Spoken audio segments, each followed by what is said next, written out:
O evangelho desta quarta-feira da primeira semana do tempo comum se encontra em Marcos, capítulo 1, dos versículos 29 ao 39.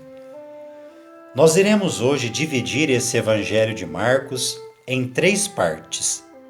A primeira parte é quando Jesus sai da sinagoga, onde ele havia liberto um homem, e ele estava com Tiago e João, que são irmãos. E eles foram para a casa dos outros 2 irmãos, Simão e André. Chegando lá, a sogra de Pedro se encontrava de cama, com febre. E a primeira atitude deles, dos discípulos, é contar para Jesus. Essa é uma referência importante para nós. Diante das adversidades da vida, diante dos impossíveis que nós não podemos resolver, diante dos doentes da nossa família, a nossa primeira atitude de fé deve ser contar, apresentar a situação para Jesus. Uma pessoa doente numa situação febril, ninguém chega muito perto, porque conforme a ideologia dessa época, as pessoas também ficariam impuras, contaminadas.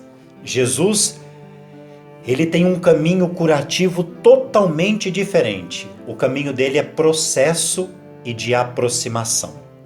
Primeira coisa que Jesus faz, ele se aproxima da mulher com febre.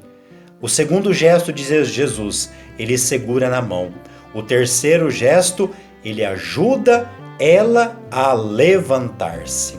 Nesse momento, a febre desaparece e ela começa a servir. Olha como o processo ajuda. Quando Jesus se aproxima, ele enxerga melhor a pessoa.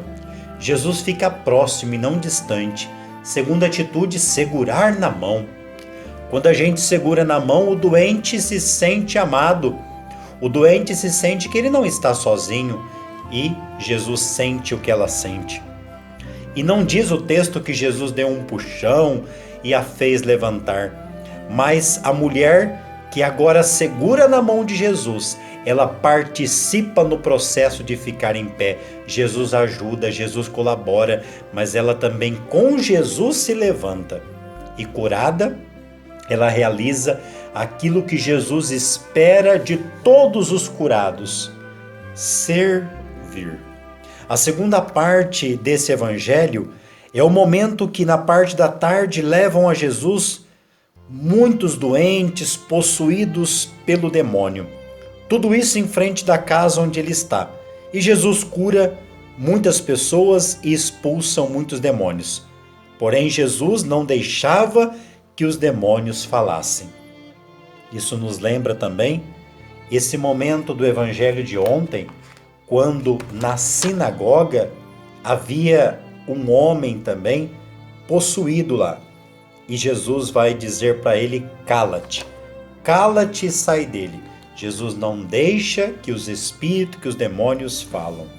A terceira parte é quando Jesus se retira mais uma vez. De madrugada, ele vai num lugar deserto para rezar. E a gente percebe Simão e os discípulos procurando Jesus. Eles não sabem onde ele está. E quando eles o encontram, dizem assim para ele: todos estão te procurando. Ajuda-nos a lembrar quando Maria e José procuraram Jesus por 3 dias. E quando encontram e fala da preocupação deles, Jesus responde: não sabeis que eu devia estar na casa do meu pai? Os discípulos aqui também não procuraram Jesus no lugar certo. Não sabia que ele estava rezando. E Jesus vai dizer: olha, nós vamos agora para outros lugares, outras aldeias. Eu também devo pregar também lá. É Jesus que leva a missão para toda parte. Por toda a Galileia, pregando nas sinagogas, expulsando o demônio. Essa também é a missão. Batizados e enviados. Na vida pública que se inicia, a nossa também inicia-se pelo batismo. Deus abençoe você. Se inscreva no nosso canal do YouTube.